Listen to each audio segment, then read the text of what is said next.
Welcome to the Leadmore podcast. I'm your host, John T. Meyer. This intro is going to be different than other episodes because this episode is different than others. On this episode, the guest is my wife, Paige Pearson Meyer. I love her. And in this episode, you're going to hear a little bit more behind the scenes about what makes us as a couple tick, and what we value as a family. You'll get to know Paige and what she does with her work at Midco and her projects here in the community of Sioux Falls. But we also talk about what does that word mean? What's the value of community, and how do we think about it in terms of how we're raising our two girls, the family values we want to have as a group, and our hope for our girls, just being, what does it mean to be a parent and to be a leader? And so probably a little reluctantly, against her will, I finally got Paige to come on the show.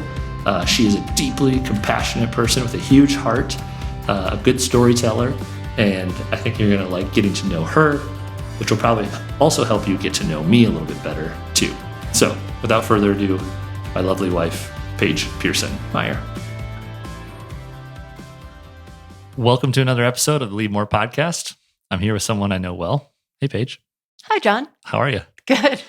I feel like it's a different type of intro when you interview your wife. It is. We're in our dining room, and we have microphones, so that's a little different.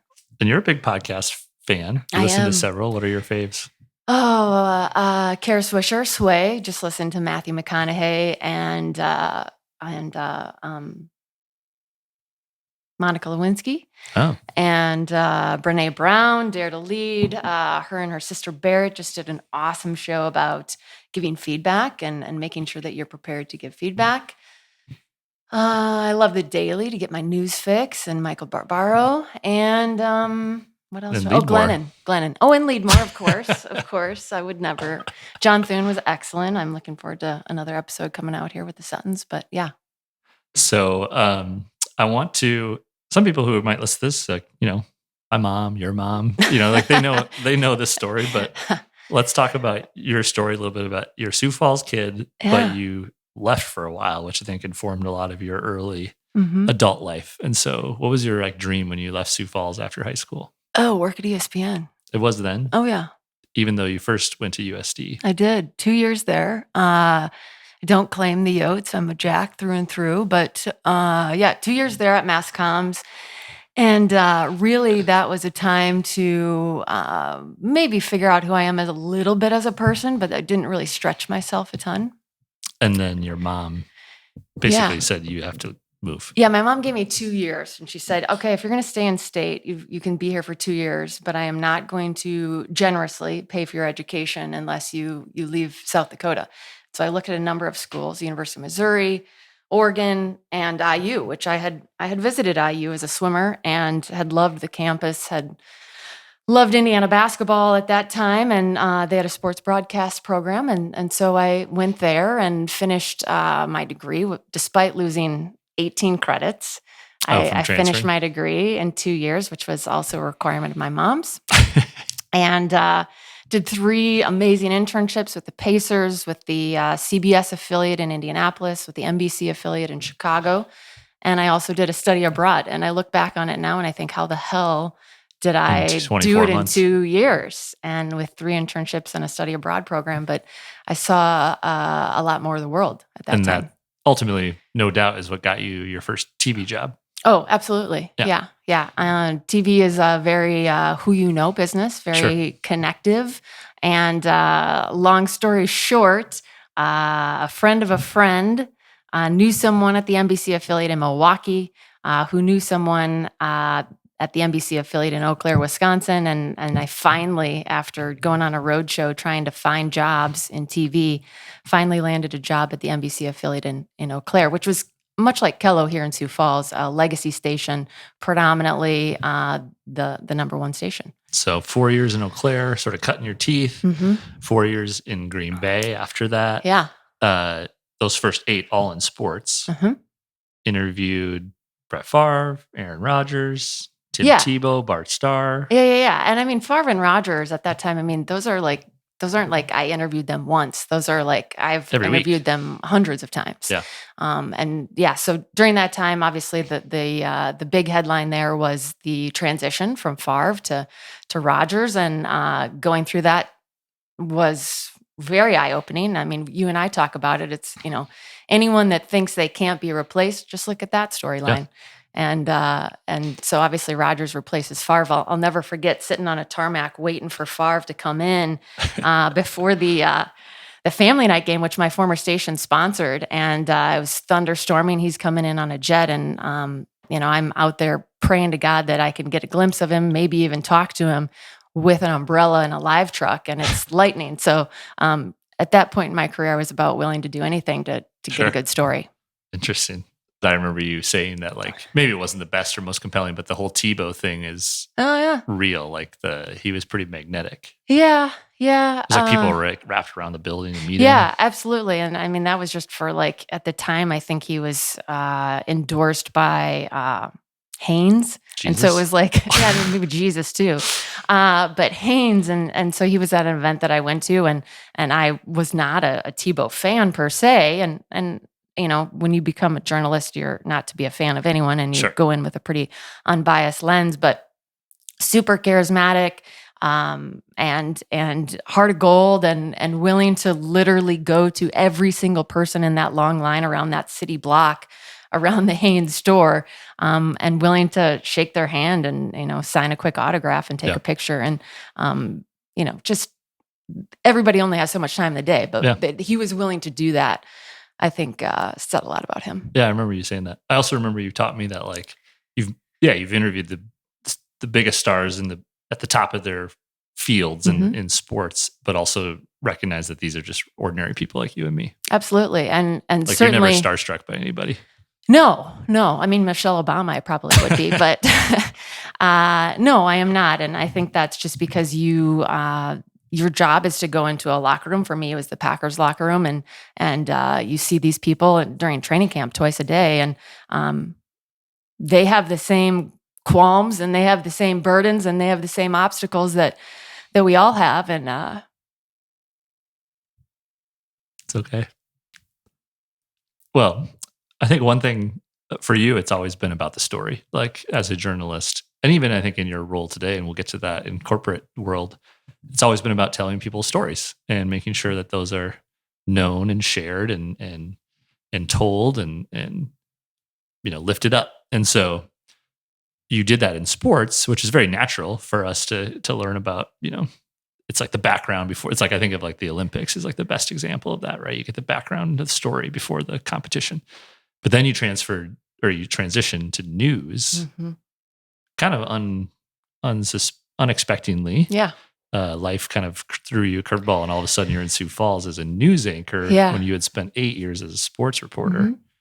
So was telling the story, did it translate, or was like, did you have to flip a switch to tell a different type of story? Well, a consultant, and consultants have their place in life, I suppose. But they told me at the time that I needed to check out more colors of the rainbow, or find different spectrums of stories.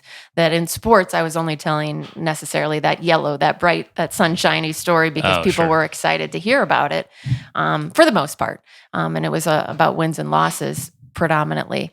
But when you get into news, it's a different element, and you're telling much grittier stories, sometimes, unfortunately, and those I was not prepared to tell. Sure, because of the complexity, or just like the emotional part. Both. Yeah.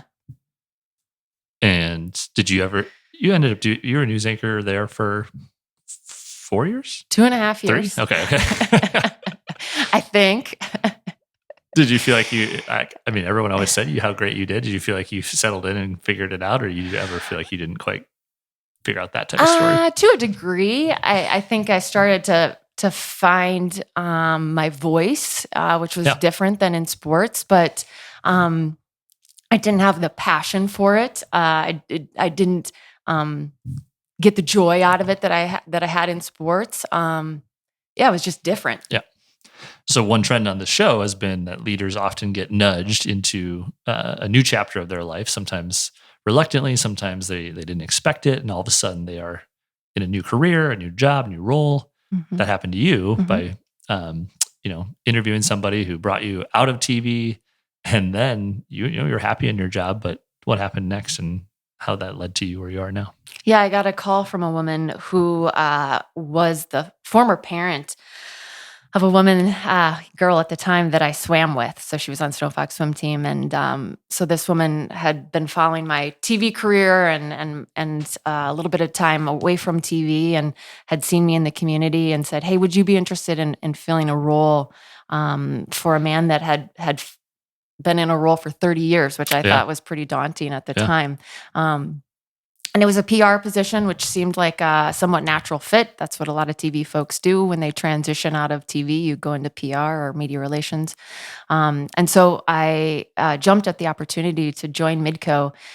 And in the last 5 years, have really had the opportunity to shape a position that best suits my skill set, as well as grow my skill set. And so right now that includes corporate communications, and under that umbrella are public and media relations, internal communications, crisis communications, and community relations. Yeah. So things that I am passionate about, but also stretch me in ways that I didn't foresee. Yeah, and I think if anyone's listening, you're a good testimony of. I think what we think about corporate is like you fall into a box and you kind of land on the org chart and you're kind of stuck there. Mm-hmm.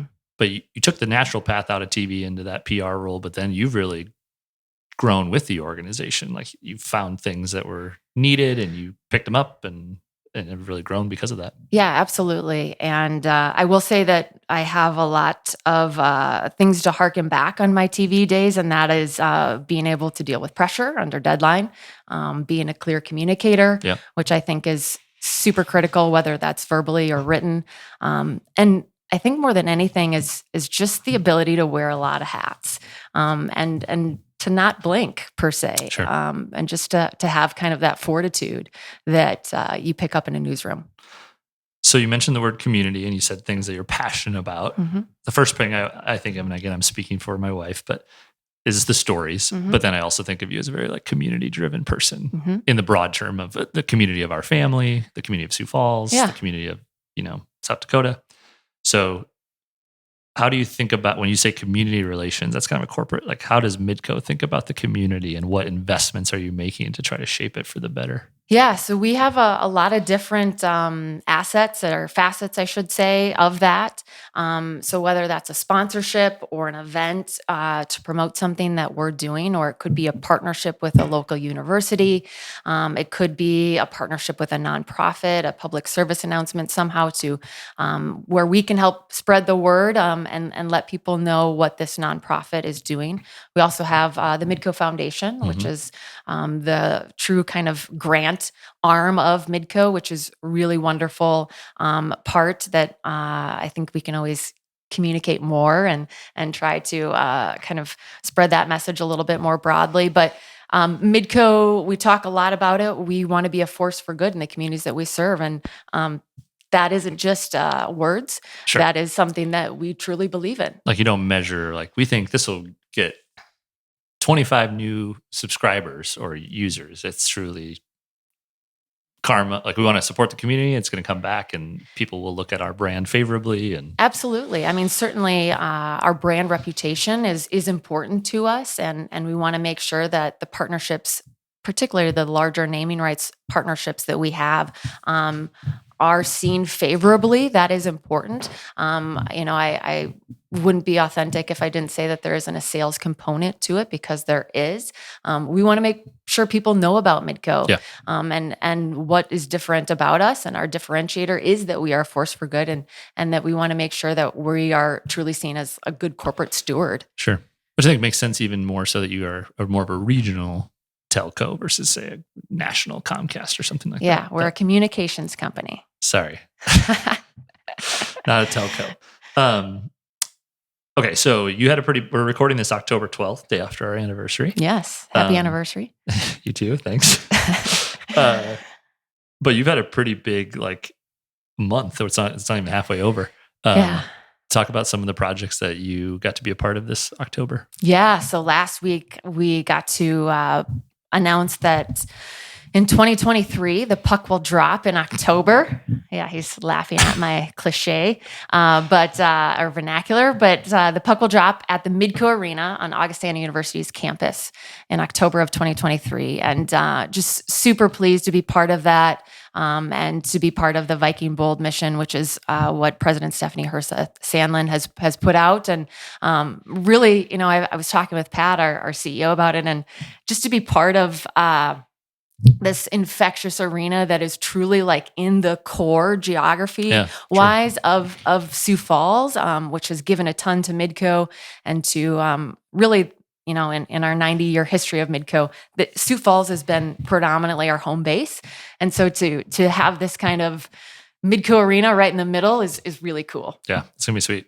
I think it's a cool project. And I think you're a good example of community being these overlapping, like if you think about a Venn diagram, so that touches Midco and it touches Augustana and that touches citizens of Sioux Falls, maybe a smaller circle of our family. But you think about that even beyond that, some nonprofit causes that you've served or boards you've been on. So you had another big another big win in that category this month too. Yeah. So in this sort of like this Venn diagram of community, you have, Midco, your company, you have Augustana on this hockey deal, the community of Sioux Falls, our family, but you're also pretty passionate about some causes. You've served on several nonprofit boards. You've led some. One of them, the Stockyards Ag Experience. You've been the president for a couple of years, a cause that's near and dear to your heart of your family. And you guys had a pretty awesome announcement 2 weeks ago. Tell us about that. Yes. So I think in 2017 is when I joined Stockyards Ag Experience. I obviously knew about it. When did that barn open? Well, the barn opened about 2017 too, but when I moved back in 2012, Jim Wooster, who is a South Dakota icon, and need to get him on the show. You really do. He's been a family friend of mine since before birth. You were born. Yes. Yeah. So for those of you that don't know Jim, he was a long time kind of voice of the markets in South Dakota. And so worked at Kello and worked at the Stockyards. And my dad actually followed his footsteps and also did the markets on Kello on radio and television for a number of years. And so Jim and my dad were and are extremely good friends. And Jim always had this notion that we need to have some sort of place that we're going to talk about the Stockyards, the history of it, but also, and probably more importantly, think about the future. Think about how agriculture touches our everyday lives, which many of us who grew up in urban areas don't think about. Yeah, which is increasingly the case, yeah. Absolutely. And so back in 2012, Jim has this kind of notion, this nugget of an idea that he wants to have a place and start essentially what became a nonprofit, now known as the Stockyards Ag Experience. And so Jim, God, just an outstanding person and just dogged in the sense that he was going to get this done. And so got the nonprofit going and we opened the barn, which is really a tribute to the Stockyards, and then on the bottom floor is really a fun place for kids to kind of dig in and get their hands dirty and figure out how it's agriculture. Not just like a museum; it's like a playground too. Exactly. Yeah. So we have that in the lower level of the barn, which is on the north side of Falls Park. But then from there, we wanted to take it a step further and really have this 365 outdoor plaza that would have an indoor space as well, and really think about agriculture in more of a futuristic standpoint. And so we've been working on this plaza project for 4 years, and it was a chamber appeal process, which I was a part of, and really been grinding on it from a fundraising standpoint, and finally, 2 weeks ago, got a major gift from T. Denny Sanford for $1.5 million. And this was obviously the largest gift that we have received as an organization. And this really cements not only the Stockyards, but Jim's legacy. And that's awesome. And it's going to be named after him. Yeah. Yeah. Really cool. And we talked about hockey in 2023. When do you think our girls can go to the Wooster Plaza? I was just just communicating with a friend of mine, John Jacobson, today about that, and he's on Confluence, a senior principal there, which will be part of the Falls Park Master Plan, which Stockyards Ag Experience is super pleased to be part of that. And this is a generational project. I mean, Yeah. this has It's a gonna ton change of Sioux Falls, yeah. absolutely. So we hope that our plaza project is on the front end of that, given that we have this great funding now. But I hope in a few years. I mean, certainly when I joined the board, I never in a million years knew the complexity of Sure. really of fundraising at scale like this, as well as Major planning gifts, and planning. city planning and what this means for our community. So I've learned a ton, and probably one of the bigger ones that I'm taught often is patience. Yeah. Well, I think you set me up perfectly, because I wanted to be able to talk about those, because I'm proud of you, and those are awesome accomplishments. Thank you. But also, like, you're from Sioux Falls. We're now raising 2 girls here in Sioux Falls. We have 2 daughters, Margot and Liv, who by the time this drops will be almost 6 and 3, currently 5 and 2. It's my math skills. And like, what do you want them to know or feel about community, or like, how are you hoping their Sioux Falls is different than the Sioux Falls that you grew up in? Sure. Well, I will say that upon returning here in 2012, Sioux Falls looked a lot different. The downtown was dramatically different than when I grew up here as a kid, and the progress has been amazing. And that's multiple administrations, many city leaders, many nonprofits, all having a piece of Businesses too, yeah. Absolutely. Yeah. I mean, the public-private partnerships, thank you. Have just, I was talking last week at our Midco Arena event, and people often, you say it somewhat in trite, that you're like, oh, Sioux Falls is a special place, and shit, it is. Yeah, I agree. And since we've known each other, thinking of our anniversary for married for 8 years, known each other for 8.5, 9. Yeah. It's changed in just 9 years. Absolutely. And so I think that seeing that change, and then feeling like I could maybe be a small part of that. Yeah. Absolutely. That's what I want to, hopefully. Yeah, I agree. That's cool. And then, your girls will see that and get to witness that, which is cool. So let's talk about parenting, because I think I've never had anyone I've been married to on the podcast before. Thanks.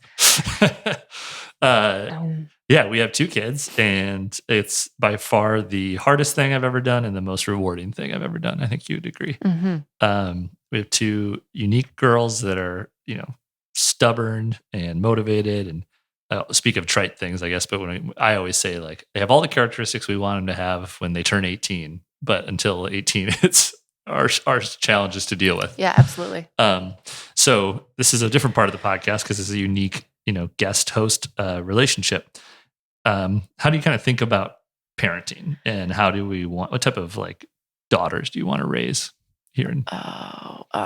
Fierce, compassionate. Paige has a big heart, if you haven't heard that by now. That's why I love you. Yeah. And I think I'll pick up off of the talk I gave at CultureCon this fall about also very like anti-fragile kids, using Liv's analogy of always putting on Band-Aids and getting back up and doing it again, and caring about those around you, and just always ready for an adventure. I think that's important. That's something that, like, I think we think of as in our family. Absolutely. I want them to be resilient. I want them to be empathetic and inclusive. I want them to not care so much about what other people think. Yeah. I mean, I think that right now is just, while they are their unique personalities, like, a lot of societal circumstances are really placed upon them first and foremost because they're girls. Mm-hmm. And you and I talk a lot about that. Yeah. And it's, I mean, when worrying about what people think doesn't go away, right? No. We still probably do. Absolutely. Right? Far too much. But I think those gender norms that are shitty norms, like, I want to be able to speak some truth to those. Yeah. Yep. I think you've definitely taught me that as a father. We didn't know what we were having a boy or girl both times. We didn't know.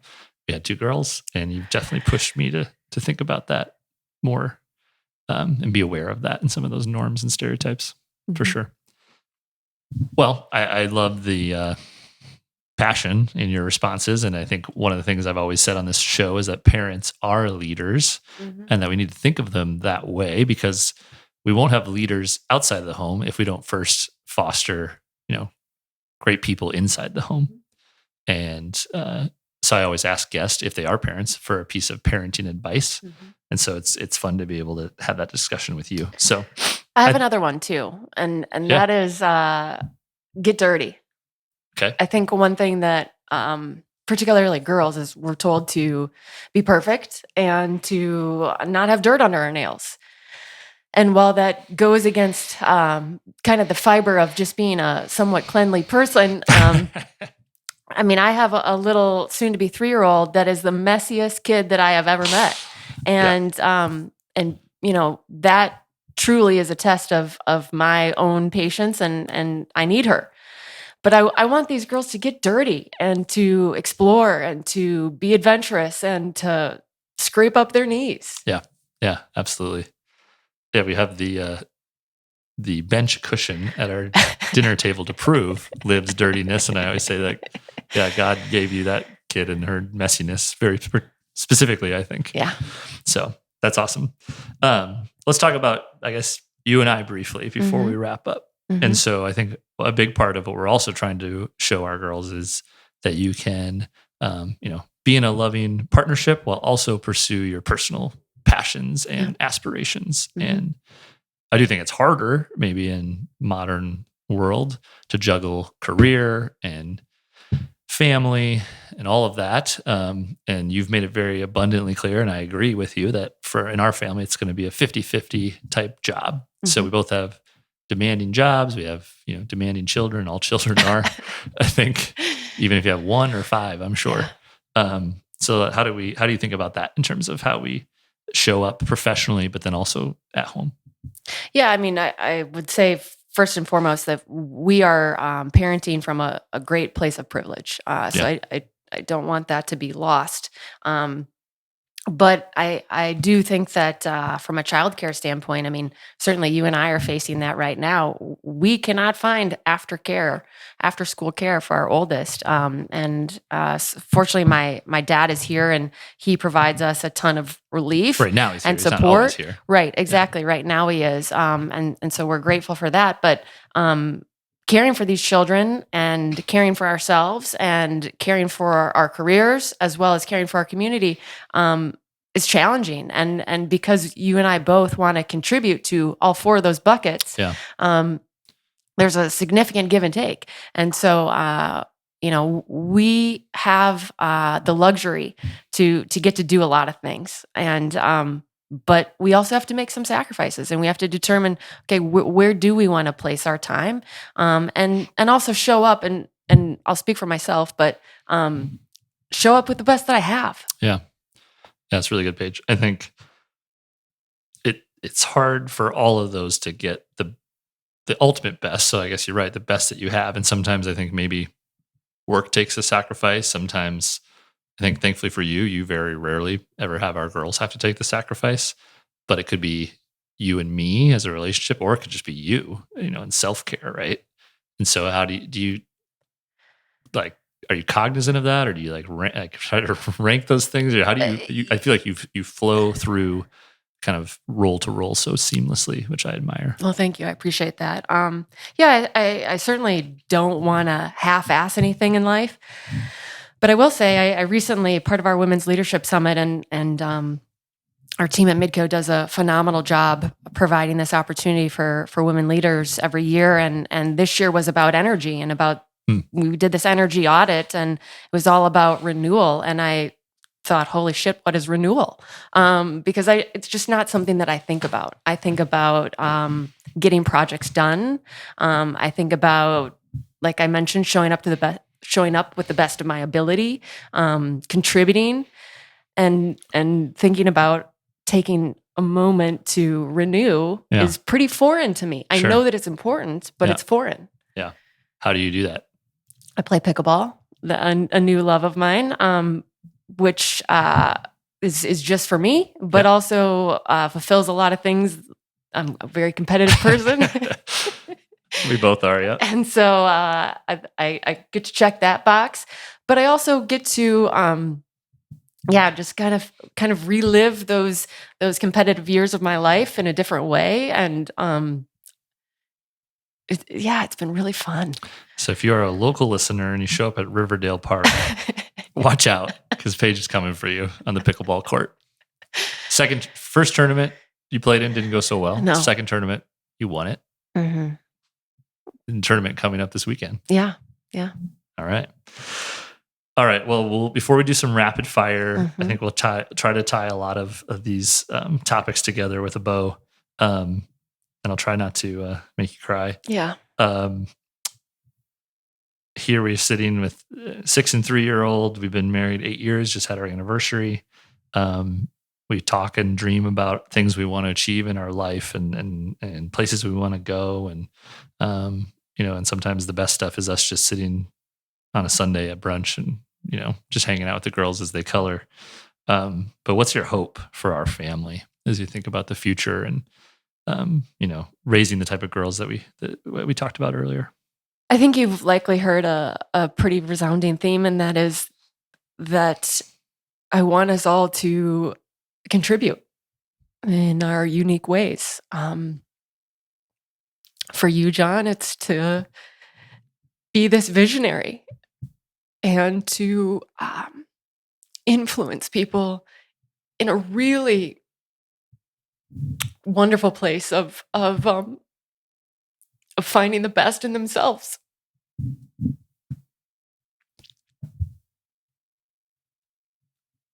I thought you were going to be the only one who cried, not me.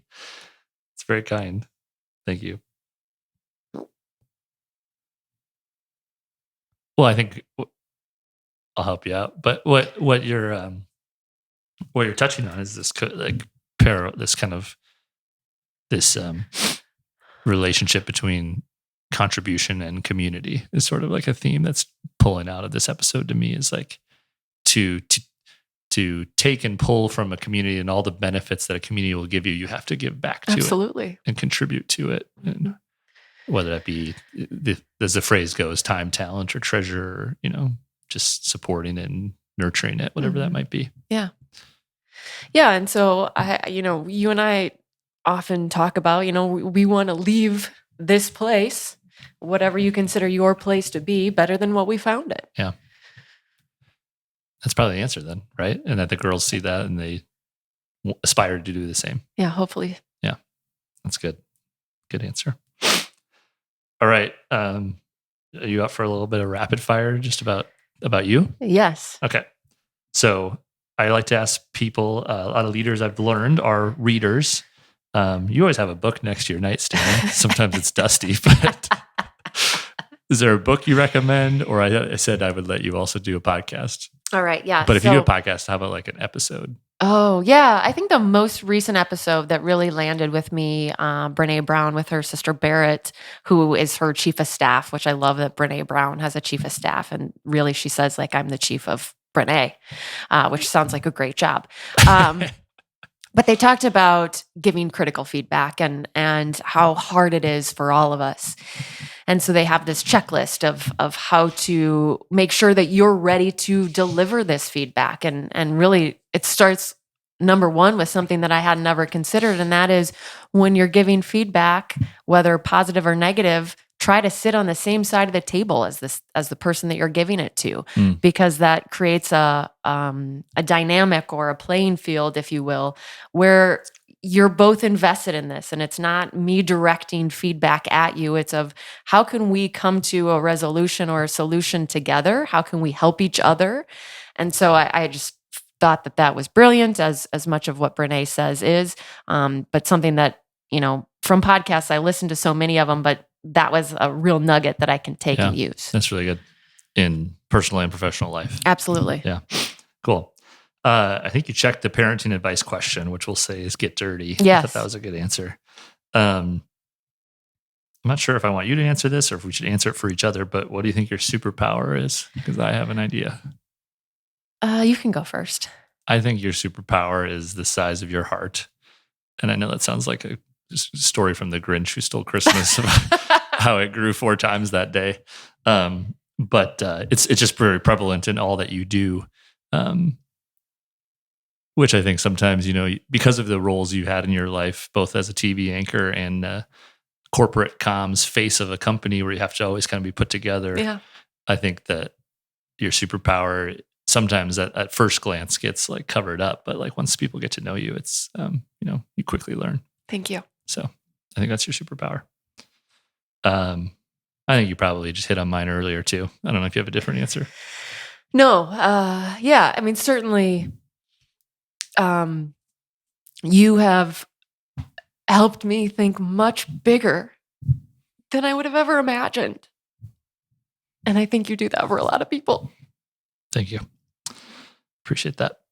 You can tell we're cheerleaders for each other. So the last question we always ask is the leaders who have shaped you in your life. And obviously in this show, we use the term leaders very broadly. It doesn't have to be a CEO or a president or a council member, and it could be people you know, people you love, or people you've studied. And you've mentioned, a couple people already, but who would you say for that answer? Yeah, I've already mentioned Pat, who is our CEO and president, authentic to his core. And as a PR professional, sometimes too authentic, where I'm like, whoa, let's maybe not say that, but just a genuinely good human. And you and I talk a lot about, and you haven't worked for many people, maybe like one. But when you work for people, I view them as coaches, and I'm a very much of a coach's player. And I want to work for the best coach. And so I feel like he is.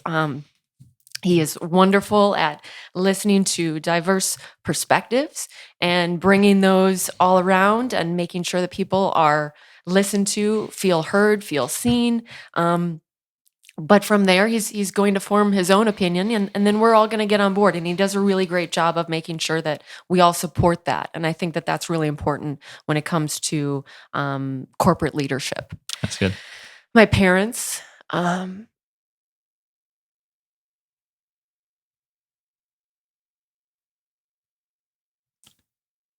you got the best of both of your parents. And I think that's what's really cool as a parent, you hope that happens for your children too, that they take the best of each partner and maybe leave some of the rest. Yeah. I mean, my mom has a birthday coming up here. I don't want to divulge her age, or she wouldn't appreciate that, but she's still just kicking ass. And has this huge job and going through a leadership program in Phoenix. She's, in her mid to upper 60s. And yeah, definitely inspires you. And my dad, who has the heart of gold, and is the hardest working person that I know.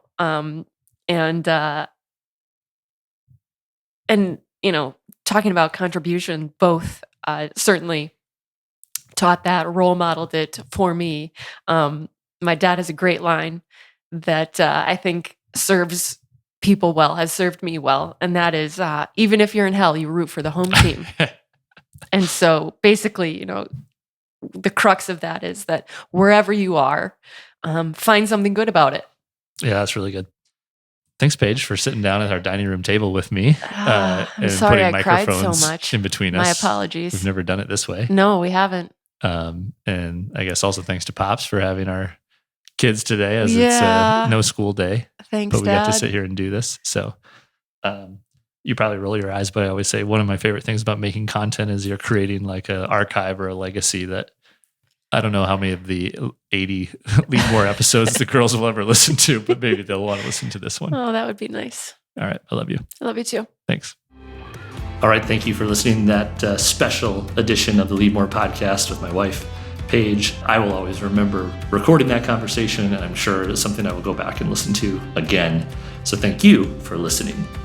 And with that, remember we drop new episodes of the Leadmore podcast every Thursday. You can subscribe, you can follow, you can check them out at leadmorepodcast.com. I think one thing cool about this show, I tried to make it where it's very much kind of choose your own adventure, cherry pick. There's lessons that you learn from one episode to the next, but they all are very individual and separate. So go online, find the one that's most intriguing to you, the leader you might know, the leader you may not know, and just take a listen, try it out, cherry pick and see what you like. So thanks again. As always, take care and be well.